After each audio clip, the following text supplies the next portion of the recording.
Good morning, everybody. Welcome to Wildcat Nation. Or Wildcat Nation, welcome to here, whatever we're doing today. I'm still eating my cinnamon roll and drinking my coffee from Storytime Coffee right down the street. I'm Will Worsham, here with Keaton the Kid. Keaton the Kid. Keaton Garrett. How you doing today? Super great. It's been a long time. Super great Saturday morning. What? Wednesday. That's Wednesday. too bad. Yeah. As Tom said, I was marmot hunting for 2 weeks. You were doing something for 2 weeks. And then he asked, and I'm like, no, I didn't catch anything. So that kind of... Did you catch anything marmot hunting? No, I did not. I didn't catch a thing. It's a very negative experience all around. Wink, wink. Winking, wink. Yeah, moving on. We're looking at John chapter 8, verses 1 through 11. It's a famous story. It's when the woman was caught in adultery. It says, but Jesus went to the Mount of Olives. Early in the morning, he came again to the temple. All the people came to him, and he sat down and taught them. The scribes and Pharisees, they're always the bad guys in the story, right? Scribes and the Pharisees brought a woman who had been caught in adultery, and placing her in the midst, so right in front of all these people, they said to him, Teacher, this woman has been caught in the act of adultery. Now in the law, Moses commanded us to stone such a woman, so what do you say? They said this to test him, that they might have some charge to bring against him. Jesus bent down and wrote with his finger on the ground, and as they continued to ask him, he stood up and said to them, Let him who is without sin among you be the first to throw a stone at her. And once more he bent down and wrote on the ground. But when they heard it, they went away one by one, beginning with the older ones, and Jesus was left alone with the woman standing before him. Jesus stood up and said to her, Woman, where are they? Has no one condemned you? She said, No one, Lord. And Jesus said, Neither do I condemn you. Go, and from now on sin no more. So what do you think about that, Keaton? I love how he's just kind of sitting back, writing in the sand, doing whatever, not really paying much attention to them, because he's like, this is not of your concern, right? You don't have any power over this or over her. Right. And then he kind of just goes at it and really blatantly and clearly states that is not their thing to do, you know? Well, everybody wants to know what he wrote in the sand, including me.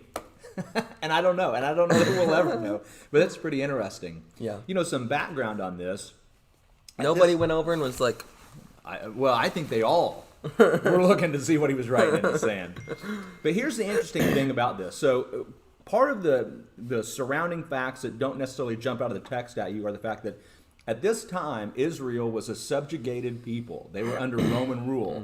It was illegal for them to impose capital punishment themselves. So it wasn't just the juxtaposition here of the morality, the immorality. Is he going to condemn the woman, not condemn the woman? What they were really doing was creating this tension between the Mosaic law that said you have to stone this woman and the Roman law. So if he either follows Mosaic law and stones her, but then if he does that, now he is in trouble with the Romans. But if he follows the Roman law, then theoretically his follower, then he doesn't follow Moses. Yeah. He's not the Messiah, because they thought the Messiah was there to overthrow the Roman government. So really this is I'm not even sure they saw the spiritual significance of the situation. I think they saw the political juxtaposition, the political tension they were trying to put him in. But Jesus ignores all that, and he goes straight for the spiritual and cares more about the person than he does the politics. I think it's so funny. You always think you're on the right side of things. Yeah. You never look at yourself like, am I doing something wrong? Right. Should it be done differently? Sure. They thought that he was coming to help them when in reality...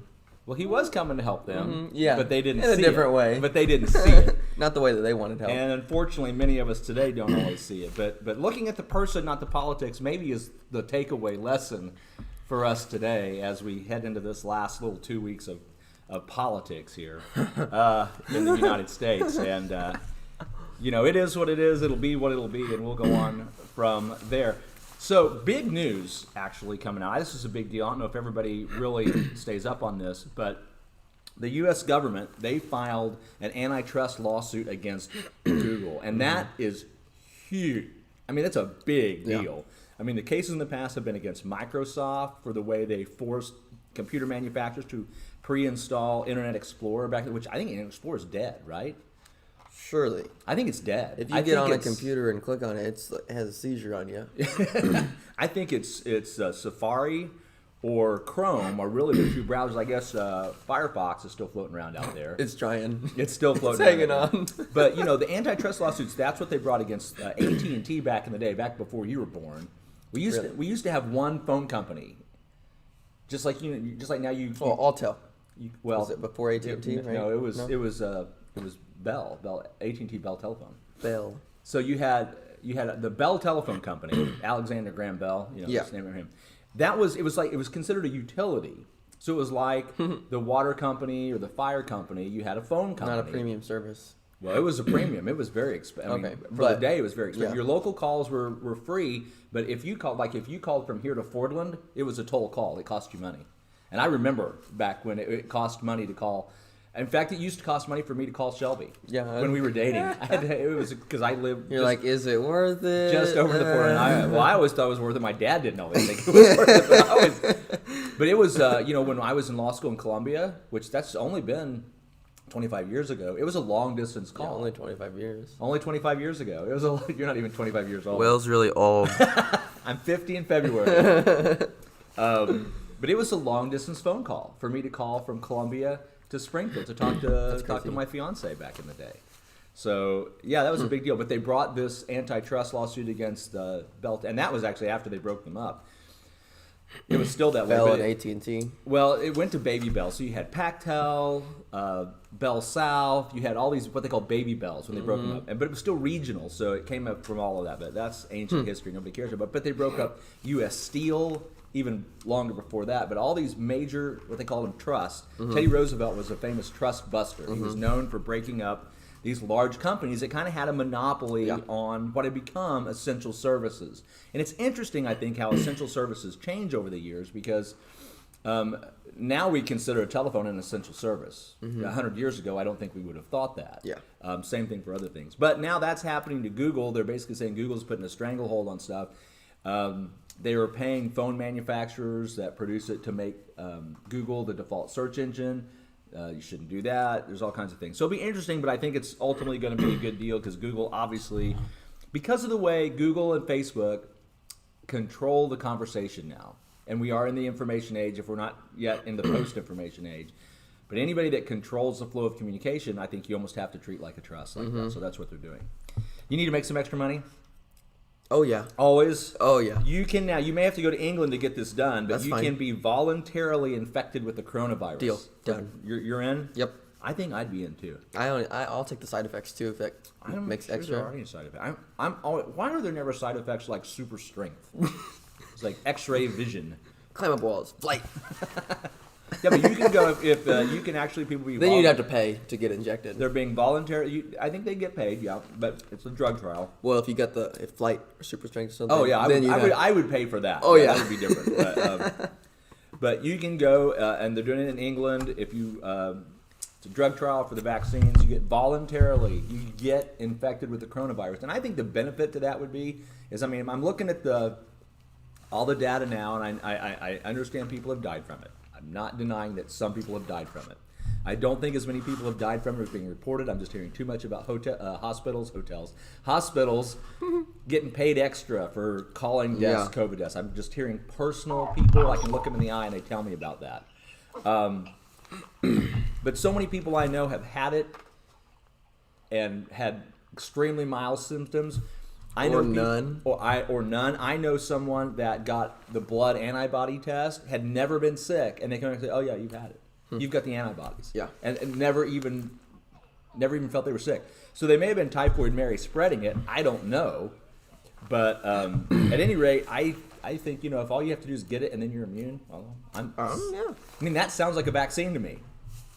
Get it? Sign me up. We'll take that. So there it is. I mean, I'm fine with it. I probably got it. I'm pretty strong. You think you Probably probably got it? Yeah, I didn't even have any problems. Okay.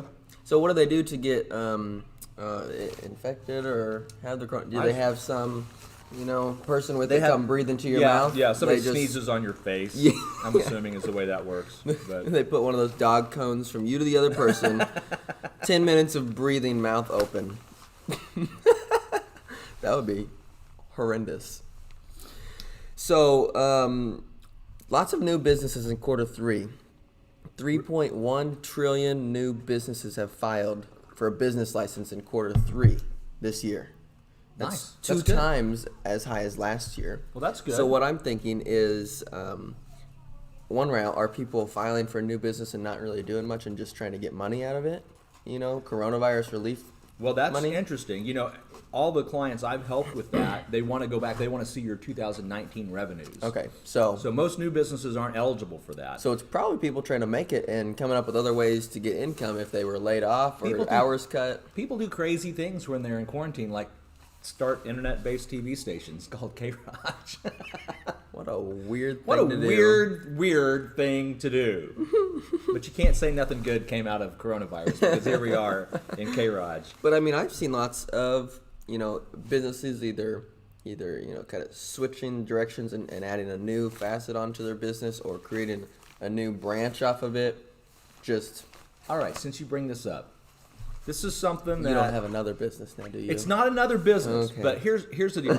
I've been working on this, and I was not really going to roll it out yet, but you've Ooh, I've done it. you've done it. Okay, This so is a K-ROG exclusive with It- Will Worsham. Actually, that is. This is a K-ROG exclusive, and all 2 people watching right now are going to be able to take advantage of it. My mom Your mom and somebody else. somebody else. So here's the thing. I've been doing estate planning now for 4 or 5 years. That's kind of what I've delved into, and I'm a little bit of an innovator, if I can say that about myself.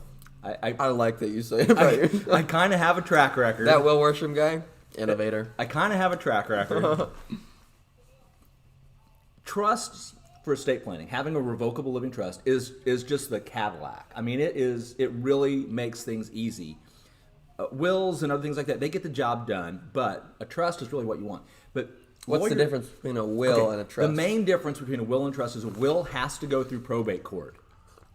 So a judge has to sign off on everything you do. It's public. Before you die? No, after you die. After you die. After you die, and it's public. Everything you do, everything you give to everybody is public record. Anybody can see it. All your creditors can come in and make claims against your estate. Yeah. Really? Oh, yeah. It's public. And a will does not change that. People think it does. But so a trust avoids all of that, right? Mm-hmm. Lawyers charge, and I charge for our premium services thousands of dollars, $2,000, $3,000, $4,000, $5,000. People pay $2,000 and $3,000 for trusts. Mine are a little more on the more inexpensive side of that. Anyway, If you mention this video, Will do it for $300. So just keep that in mind. you're almost right. What I will do, what I've been working on is most people have a very simple estate plan. If I die, I want my spouse in control. Mm-hmm. When my spouse dies, I want my kids to get it. Just split it even between the kids. That's what most people want. And so what I've done is I have spent a lot of time and effort and energy. I want to put that up front. This wasn't just like easy. Yeah. Because I've actually got a huge money investment in the software to make this happen, to make all my trusts happen. So I can't do it for $300. But what I will do, I'll do it for our K-ROG people, I'll do it for $1,000. There we go. And I'll finance it. What does that mean? That means I'll let you pay. You'll let them like, pay in I'll let you installments. pay kind of. by like a little bit a week, a little bit a month, and I'm still thinking about the deals of this, but I'm thinking about doing what I call a lifetime trust plan. And that'd be one where you never pay a big upfront amount of money. You just maybe it's like $50 a month. And what we'll do is we'll keep electronic copies of your trust, and later you want to change it, we'll just change it. We'll just change it. You don't have to pay again. You don't have to pay necessarily. again. Yeah, you just you decide now you want to make an extra gift to those grandkids. You want to give them $500 a piece and then split it. You want to make that change 5 years down the road. We can do that. Mm-hmm. And if we do a lifetime trust, and I'm making up numbers here because I really wasn't quite ready to do this. But you talk. I forced him into it. Well, the problem is I get real excited about stuff like this, and I always roll them out ahead of time. But if you want to take advantage of that, K-ROG listeners, just get in touch with me. Send me a private message on Facebook or something, or just send it to K-ROG or whatever. Probably don't put it in the comments because then everybody knows what's going on. I don't put care. all of your information in the comments. Just social security number, just put it right in the credit comments. card Don't number. do that. We're not encouraging you to do that. We want to be really Wink, clear. wink. Don't do that. But I'm going to do that. I'm going to do that. Been wanting to do that for the Rogeville people. I've been talking I've been talking to some people already about making that happen, but that's something I want to do. So if you want to take advantage of this, just get your stuff in order. Have the best possible vehicle for distributing your stuff. Stays within your family, goes to your kids. Hit me up, and we'll do it. We'll do it at a really, really economical price for what it normally goes on. So a will, some estranged cousin or something could come in and fight whatever. They said they have claim to that or something, It wouldn't right? be likely. Yeah, but that's possible. It's a possible. It's public. The thing is, it's public, and it takes a while. You have to get court dates.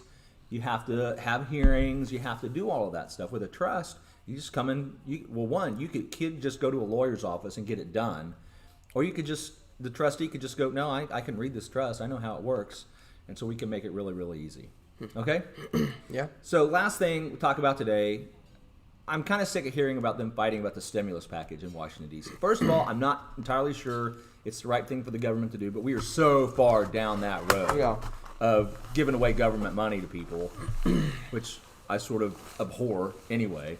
But the problem we're having right now is that you've got one side that just says, my stimulus plan is we're going to write a check to every American taxpayer for $1,200. That's the plan. Yeah. The other side is, no, we're going to write a $1,200 check to everybody who's in the borders, whether they pay taxes, don't pay taxes, here legally, here not legally, and we're going to fund Planned Parenthood, and we're going to give money to this, and we're going to give money to that, and it's tying all this other stuff to it. And then they're saying, well, the president, And they're sneaking stuff in, other stuff in, and then they're saying, well, the president won't sign off on a stimulus plan. Well, he will, long as it's just a stimulus plan. Yeah. So disinformation out there on that issue. So I hope everybody sees through on that. Let me ask you one last question, because a lot of people, this is very confusing for people, and I know what I think. I want to see what you think. Amendment 3. Are you up on that? That's the one about the gerrymandering, deciding the state cartographer versus governor commission. And so you got people saying you need to vote no on 3, or else you're undoing what we did in 2018. And you've got other people saying, yeah, we need to undo what we did in 2018. So what we have right now, based on 2018, is one person, a state cartographer, who someone has stenciled on their forehead, nonpartisan, because, that... Nobody's nonpartisan. What did you say? What?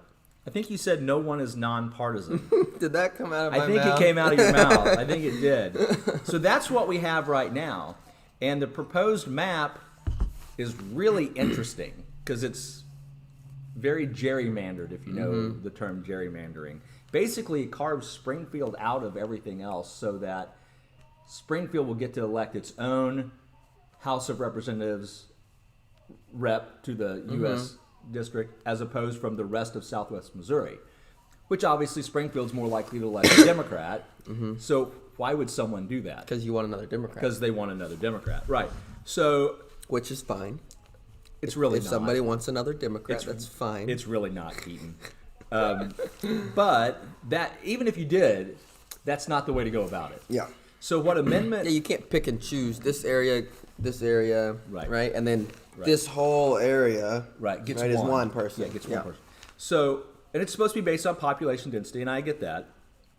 So what Amendment 3 does is it puts in the Constitution the old way of handling legislative districts, which is the governor nominates people to be on a commission, and then they have to be approved, right? So it's the whole checks and balances system, and that's what Amendment 3 does. Is it puts it back that way. So I'll be voting yes.